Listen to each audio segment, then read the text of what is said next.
खुशखबर खुशखबर खुशखबर. रिदान jewellers आणत आहे आपल्यासाठी लकी ड्रॉद्वारे सोन्याचे दागिने बक्षीस म्हणून मिळवण्याची अविश्वसनीय संधी. ही योजना फक्त 10 महिन्यांसाठी राहील. या योजनेमध्ये 100 सभासद असतील.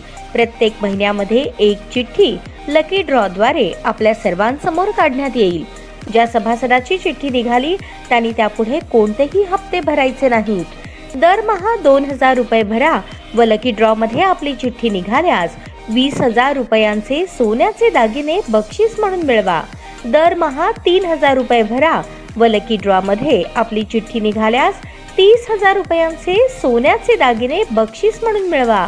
दरमहा 5,000 रुपये भरा आणि लकी ड्रॉ मध्ये आपली चिठ्ठी निघाल्यास 50,000 रुपयांचे सोन्याचे दागिने बक्षीस म्हणून मिळवा. दरमहा 10,000 रुपये भरा व लकी ड्रॉ मध्ये आपली चिठ्ठी निघाल्यास 1,00,000 रुपयांचे सोन्याचे दागिने बक्षीस म्हणून मिळवा.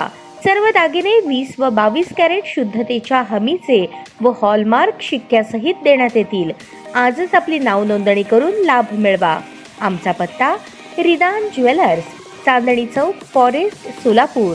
संपर्क शाबाज हुंडेकरी 86 248 780 06. जाकीर शेख 74 99 10 12 86. नियम व अटी लागू.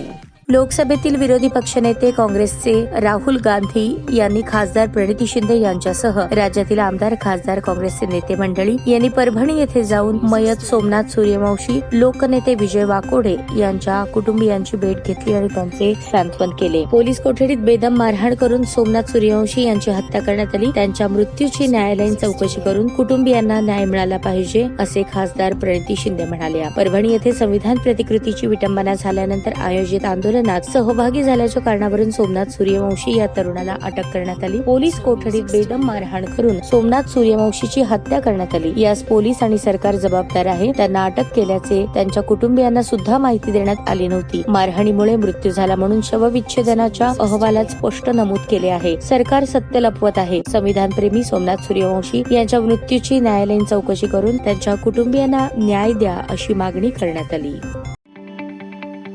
ताज्या बातम्या पाहण्यासाठी प्राईम महाराष्ट्र न्यूज चॅनलला सबस्क्राईब करा.